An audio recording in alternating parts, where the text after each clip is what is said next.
আসসালামু আলাইকুম, সবাই কেমন আছেন? আপনারা দেখছেন YouTube channel MD Faisal FS থেকে। আশা করি আপনাদের এই রাস্তাটা চেনার কথা, বিশেষ করে সাভার আশুলিয়ার জনগণদের। আর আপনারাও যদি না চেনেন তাহলে ড্যাফোডিল এবং সিটি ইউনিভার্সিটির স্টুডেন্টরা অবশ্যই চিনবে।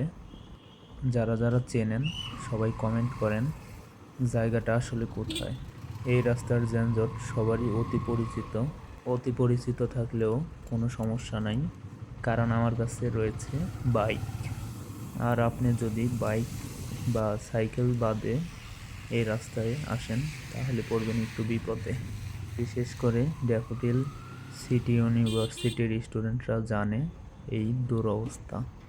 এখন আমি কতগুলো গাড়ি ওভারটেক করে সামনে চলে যাচ্ছি, দেখতে থাকুন।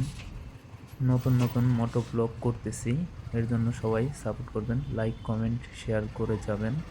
অবশ্যই বলবেন এই রাস্তাটার নাম কি। আমি জানি ড্যাফোডিল এবং সিটি ইউনিভার্সিটির স্টুডেন্টরা অবশ্যই জানে নাম কি, অবশ্যই কমেন্ট করেন। আস্তে আস্তে এখন আমি চিপা দিয়ে অনেক সামনে চলে এসেছি। মূলত এখানে জ্যাম লাগে, সামনে 4 রাস্তার মোড় আছে। এই যে আমার সামনে স্টুডেন্ট চলে গেল, সে হাইটে চলে যাচ্ছে, কারণ জানে এখানে অনেক দেরি হবে। জ্যামজট সারানোর জন্য এই ভাইয়েরা কাজ করে। দেখেন,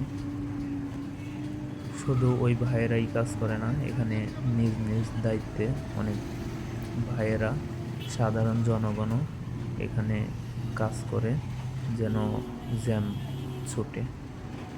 এই ভাইয়েরাও অনেক পরিশ্রম করে, জ্যাম সারানোর চেষ্টা করে, তবুও অনেক বেগ পেতে হয়।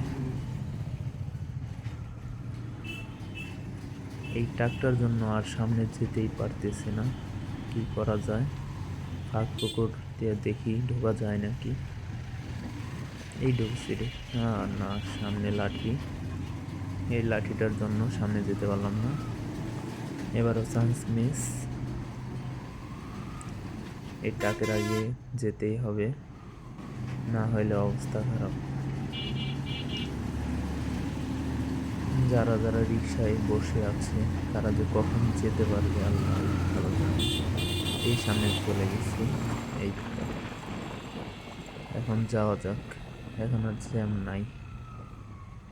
এখানে বিশাল বড় বড় 2টা বিট। বাইকের পিছনে কেউ বসা থাকলে অবশ্যই নিচে ঠেকে যায়, বাড়ি খায়। সবাই ভালো থাকবেন, আল্লাহ হাফেজ।